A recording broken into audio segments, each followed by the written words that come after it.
4월 20일 수요일 삶의 기적을 일으키는 30분 예배를 시작하도록 하겠습니다. 하나님께서 오늘 우리에게 주신 말씀은 사도행전 24장 22절에서 27절까지 말씀입니다. 이 말씀 제가 봉독하도록 하겠습니다. 벨릭스가 이 도에 관한 것을 더 자세히 아는 고로 연기하여 이르되 천부장 루시아가 내려오거든 너희 일을 처결하리라 하고 백부장에게 명하여 바울을 지키되 자유를 주고 그의 친구들이 그를 돌봐준 것을 금하지 말라 하니라. 수일 후에 벨릭스가 그 안에 유대 여자 드루실라와 함께 와서 바울을 불러 그리스도 예수 믿는 도를 듣거늘 바울이 의와 절제와 장차 오는 심판을 강론하니 벨릭스가 두려워하여 대답하되 지금은 가라. 내가 틈이 있으면 너를 부르리라 하고 동시에 또 바울에게서 돈을 받을까 바라는 고로 더 자주 불러 같이 이야기하더라. 이때가 지난 후 보르기오 베소가 벨릭스의 소임을 이어받으니 벨릭스가 유대인의 마음을 얻고자 하여 바울을 구류하여 두니라. 아멘. 오늘 이 시간 하나님께서 우리에게 주신 말씀을 듣기 전에 잠시 기도하는 시간 갖도록 하겠습니다. 하나님 아버지 감사합니다. 오늘도 연약하고 어리석고 미련한 저희를 사랑하신 하나님, 저희를 만나주시고 저에게 말씀하여 주시니 감사합니다. 하나님 아버지, 오늘도 주시는 말씀을 통해서 하나님 아버지께서 저희를 얼마나 사랑하시는지 그 사랑을 깨닫게 하시고 체험하게 하시고 그 사랑을 믿음으로 인해서 담대하게 세상을 살아가며 하나님의 크신 영광을 나타내는 저희가 될 수 있도록 은혜 베풀어 주옵소서. 예수님의 이름으로 감사하며 기도드리옵나이다. 아멘. 바울 사도는 이 더둘러라는 사람이 바울이 죄인이라고 고소하는 그 고소의 내용들에 대해서 바울 사도와 함께 하시는 성령 하나님께서 주시는 지혜를 통해서 더둘러가 하는 그런 모든 것들이 거짓말임을 분명히 밝히 드러냅니다. 그래서 바울 사도는 그렇게 더둘러가 죄인이라고 고소하는 고소의 내용들이 다 거짓이기 때문에 바울 사도는 죄가 없는 무죄인 것을 분명히 아는데 그럼에도 불구하고 이 총독 벨릭스는 사도행전 24장 22절과 23절의 말씀처럼 벨릭스가 이 도에 관한 것을 더 자세히 아는 고로 연기하여 이르되 천부장 루시아가 내려오거든 너희를 처결하리라 하고 백부장에게 명하여 바울을 지키되 자유를 주고 그의 친구들이 그를 돌봐준 것을 금하지 말라 하니라 라고 말씀합니다. 지금 이 말씀처럼 총독 벨릭스는 바울이 분명히 무죄인 것을 알 수 있을 텐데도 불구하고 바울을 풀어주지는 않습니다. 백부장에게 명하여 바울을 지키되 라고 얘기합니다. 바울을 풀어주지는 않고 바울을 그대로 가두어둡니다. 가두어두긴 하는데 바울에게 자유를 주고 또한 사람들이 바울을 돌보는 것을 금하지 말라라고 얘기합니다. 그렇게 총독 벨릭스는 분명히 바울이 무죄인 것을 알면서도 바울을 풀어주지 않는다는 거예요. 자유를 주고 또 사람들이 바울을 만나는 것을 금하지 않으면서 않기는 하지만 그럴지라도 어찌됐든 간에 바울을 풀어주지 않는 그런 벨릭스의 모습을 볼 수 있습니다. 그러면서 우리는 이 부분에서 분명히 총독 벨릭스가 지금 이 상황에 대해서 잘 알고 이 여기 보면 벨릭스가 이도에 관한 것을 더 자세히 아는 거로 얘기합니다. 그러니까 즉 유대인들과 지금 바울 사도의 관계 속에서 유대인들이 주장하는 것이 단순히 종교적인 갈등의 문제라는 것을 분명히 알고 있기 때문에 어떤 죄가 바울 사도가 없다는 걸 알고 있기 때문에 바울 사도를 풀어줄 수 있는데 그럼에도 불구하고 풀어주지 않는다는 거예요. 왜 벨릭스가 바울 사도를 풀어주지 않는 것일까? 성경에는 분명한 그 이유를 말씀하고 있지 않습니다. 그래서 우리는 정확한 이유는 알 수가 없어요. 그런데 이어지는 말씀에 보면은 사도행전 24장 27절에 보면 이렇게 말씀합니다. 이때가 지난 후 보르기오 베소가 벨릭스의 소임을 이어받으니 벨릭스가 유대인의 마음을 얻고자 하여 바울을 구류하여 두니라 라고 말씀합니다. 벨릭스가 이제 후임으로 베소가 유대의 총독으로 오고 벨릭스가 떠나는데 그때까지도 떠나면서도 벨릭스가 이 바울을 계속 가두어둔다는 거예요. 근데 그 이유를 뭐라고 얘기하는가? 유대인의 마음을 얻고자 하여 라고 말씀합니다. 유대인의 마음을 얻고자 하여. 우리는 이 말씀을 통해서 왜 벨릭스가 바울이 부재임에도 불구하고 풀어주지 않고 계속 바울을 가두어두는지 그 이유를 추측해 볼 수 있어요. 그 당시 지금 이 유대인들의 지도자들, 대제사장들, 장로들이 바울을 죽이려고 합니다. 그렇게 대제사장들과 장로들이 바울을 죽이려 하는 상황 속에서 유대인을 다스리는 총독 벨릭스가 바울을 풀어준다면 그 유대인들의 감정을 상하게 할 거예요. 그래서 그 유대인들이 이 벨릭스에 대한 악한 감정을 가지고 소란을 일으킬 수 있어요. 소요를 일으킬 수 있습니다. 그렇게 되면 벨릭스가 이 유대를 다스리는데 상당히 힘들어져요. 그래서 이 벨릭스는 그러한 이유들로 인해서 결국 바울을 풀어주지 않은 것이 아닌가, 계속 가둬둔 것이 아닌가라고 우리는 추측할 수 있다는 거예요. 그렇습니다. 이 벨릭스는 자신의 유익을 위해서 아무런 죄도 없는 바울 사도를 계속 감옥에 가두어둡니다. 그런데 참으로 놀랍고 신기한 것은 이 벨릭스라는 악한 사람은 자신의 유익을 위해서 아무 죄도 없는 바울 사도를 가두어두는데 결국은 하나님께서는 이 모든 것을 통해서 바울 사도가 안전하게 로마로 갈 수 있도록 만들어 주시더라는 거예요.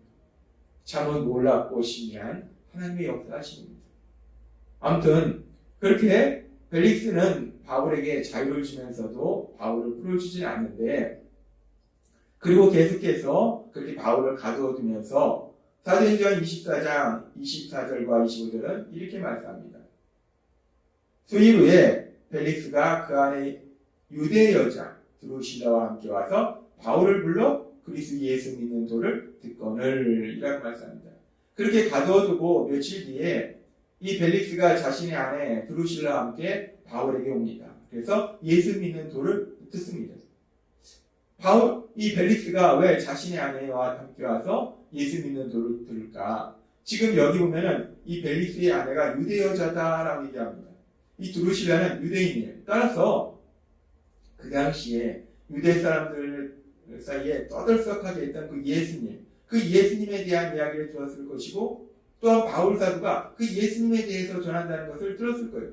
그래서 이 드루실라는 도대체 예수라는 사람은 무엇이고 이 사람들이 전하는 게 뭐냐 궁금했을 거예요. 호기심이 있었을 겁니다.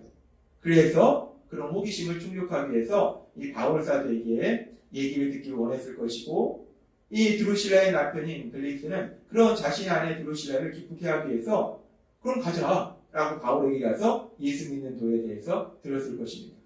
그렇게 이들은 사실 호기심으로 이렇게 바울 사도에게 예수 믿는 도를 들었는데, 그랬을 때 바울 사도는 이들에게 무엇을 전했는가? 계속되는 사도행전 24장 25절은 이렇게 말씀합니다. 바울이 의와 절제와 장차 오는 심판을 강론하니 벨릭스가 두려워하여 대답하되 지금은 가라, 내가 틈이 있으면 너를 부르리라 하고, 바울이 의와 절제와 장차 오는 심판을 강론하니, 바울이 이 벨릭스와 드루실라에게 의와 절제와 장차 올 심판에 대해서 얘기했다는 거예요. 왜 바울이 이들에게 의와 절제와 장차 올 심판에 대해서 말했을까? 이 역사학자들에 의하면 이 벨릭스는 상당히 잔인하고 탐욕으로 가득한 불의한 인물이었다라고 역사학자들은 얘기합니다. 이 벨릭스의 삶 자체가 의와는 반대인 불의한 삶을 살고 있었다는 거예요.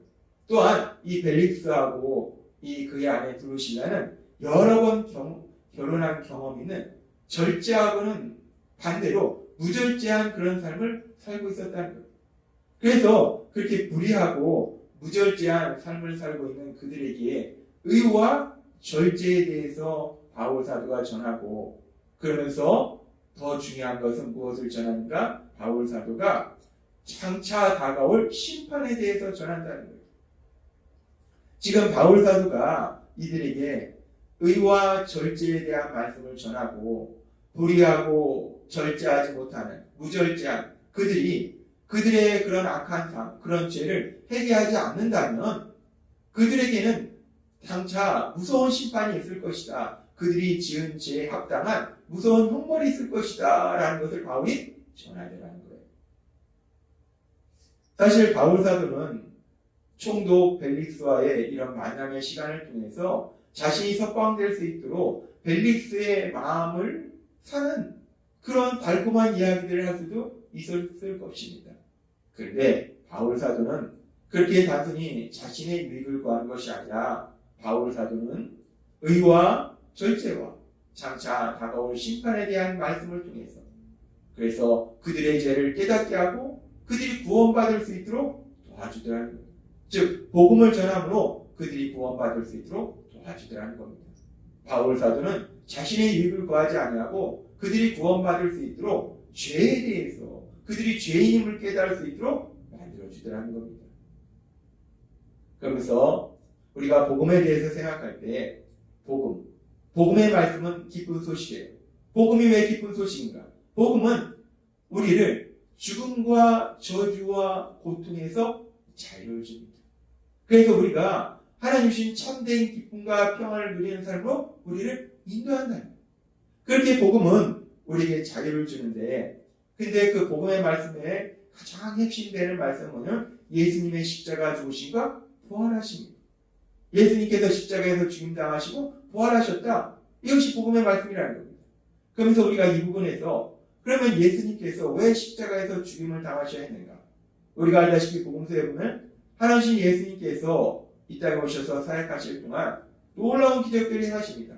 도저히 치료받을 수 없는 병든 자를 치료하시고 또 눈에 보이지 않는 악한 귀신을 쫓아내시고 때로는 죽은 사람을 다시 살리시는 엄청난 기적을 행하시기로 한다는 것.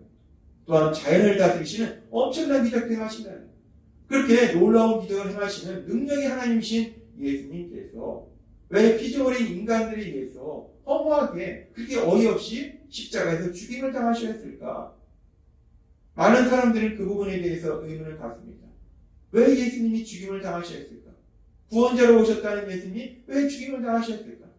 그 이유에 대해서 하나님께서는 베드로 사도를 통해서 베드로전서 2장 24절에서 이렇게 말씀하십니다. 베드로전서 2장 24절 친히 나무에 달려 그 몸으로 우리 죄를 담당하셨으니 라고 말씀합니다. 그렇습니다. 예수님께서 십자가에서 죽임을 당하신 이유는 능력이 하나님이신 예수님께서 죽임당하신 이유는 능력이 없으셔서 죽임당하신 것이 아니라 죄를 지은 우리를 대신해서 우리가 받아야 될 형벌인 그 죽음의 형벌을 대신 받으셨다는 그 예수님께서 우리가 받아야 될 죽음의 형벌을 대신 받으셔서 그래서 우리를 죄에서 구원하시기 위해서 예수님께서 십자가에서 돌아가셨다라고 말씀한다는 거예요. 따라서 우리가 복음의 말씀을 통해서 자유함을 얻어서 기쁨과 평안을 누리게 되는데 그 복음의 말씀에서 아주 중요한 것, 우리가 복음을 전할 때 아주 중요한 건 예수님의 십자가 죽으심과 부활하심이고 그 예수님의 십자가 죽으심과 부활하심에 대해서 우리가 전하는 과정 속에서 반드시 전해야 될 것이 무엇이냐? 죄에 대한 말씀이에요. 우리가 죄인이라는 거예요. 우리 모든 사람은 죄인이라는 거예요. 그 죄를 깨닫게 해야 된다는 겁니다. 그래서 지금 사도행전 말씀에서 바울 사도가 벨릭스와 드루실라에게 복음을 전하는 과정 속에서 의와 절제와 무서운 장차 다가올 심판에 대해서 전하면서 그들이 죄인임을 깨닫도록 바울 사도는 도와준다는 거예요. 불의한 그들에게, 무절제한 그들에게 의와 절제에 대해서 말함에 의해서 그들이 지금 죄를 짓고 있음을 깨닫도록 도와주더라는 거예요. 그렇습니다. 바울 사도는 자신의 유익을 구하지 아니하고 벨릭스와 드루실라에게 복음을 전해서 죄를 깨닫기 위해서 그래서 그들이 구원받을 수 있도록 도와주는 그런 삶을 살고 있더라는 겁니다. 그러면서 하나님께서는 바울 사도처럼 그렇게 예수님 믿는 우리들에게 고린도전서 10장 33절에서 이렇게 말씀합니다. 나와 같이 모든 일에 모든 사람을 기쁘게 하여 자신의 유익을 구하지 아니하고 많은 사람의 유익을 구하여 그들로 구원을 받게 하라 라고 말씀합니다. 바울 사도가 자신의 유익을 구하지 아니하고 많은 사람, 다른 사람의 유익을 구해서 그들로 구원을 받도록 한 것처럼 우리도 그렇게 예수님을 믿는 사람으로서 우리가 세상을 살아갈 때 그 어떤 상황 속에서도 단순히 나의 유익만 구하는 것이 아니라 다른 사람의 유익을 구해서 그들이 구원을 받도록 도와줘라 라고 말씀하신다는 거예요. 오늘 하나님께서 주신 말씀처럼 우리도 그렇게 예수님을 믿는 사람으로서 하나님이 우리에게 주신 사람을 체험한 사람으로서 세상을 살아갈 때 우리가 이런 일을 만나든 저런 일을 만나든 그 모든 일들 속에 하나님의 놀라우신 은혜를 체험하고 사랑을 체험하고 그 좋으신 하나님을 사람들한테 전함으로 인해서 사람들이 구원받을 수 있도록 도와줄 수 있는 여러분이 되시길 주님의 이름으로 축원합니다. 기도하겠습니다. 하나님 아버지 감사합니다. 오늘 주신 말씀처럼 바울 사도는 자신의 유익을 구하지 아니하고 그 모든 상황 속에서 복음을 전함으로 인해서 다른 사람들이 구원받도록 도와주는 삶을 살았습니다. 예수님을 믿는 우리들도 우리 안에 계신 성령 하나님의 인도하심과 도우심으로 그렇게 세상을 살아가면서 하나님 주신 은혜를 체험하고 그 좋으신 하나님을 세상 사람들이 전하는 귀한 삶을 살아가는 저희가 될 수 있도록 은혜를 베풀어 주옵소서. 예수님의 이름으로 감사하며 기도합니다. 아멘. 이 시간도 하나님께서 우리 주신 말씀을 묵상하면서 조용히 기도하는 시간 갖도록